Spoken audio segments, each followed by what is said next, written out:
a whole set of primes in one lens. You don't have to change lenses, you don't, but then the characteristics are different again. So I'll use anything as long as it's right and it fits what you're doing.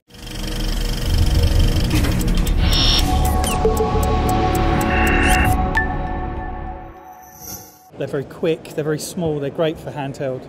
But even with a very short set of primes, from 18 to 85, it's only 6 lenses. And I like not having lots of choice. If you've got too much choice, it's like, obviously lenses have got different characteristics. But I think often, especially moving quite quickly on productions, is that you tend to go, oh, this is the wide lens, and you'll use the 25, and that'll be okay. Well, let's do a wide. It'll be, well, that's the 25, and then you'll do something that's a bit midi, and it'll be, well, it's a 50. So actually, that's almost, it's like, well, you use those 2 lenses, and that's it. And then you suddenly pop on an 85, and it will be suddenly very longer, and it will feel like it won't fit. So there's a very simplistic consistency that you can establish by just using actually fewer lenses.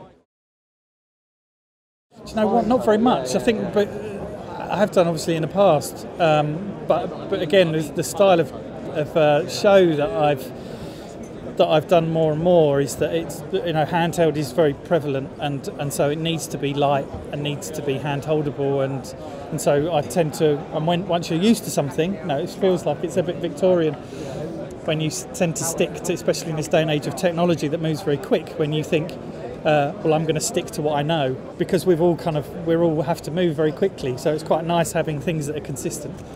So I tend to stick with primes and things that are hand holdable. But it depends what show you're on.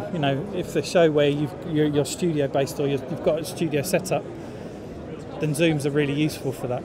But also zooms are useful again for speed, because you've got a whole set of primes in one lens. You don't have to change lenses. You don't, but then the characteristics are different again. So I'll use anything as long as it's right and it fits what you're doing. That's a balance between lighting, how much lighting you can do, how fast the production has to move. There's a lot of considerations, and that informs what tools that you end up using.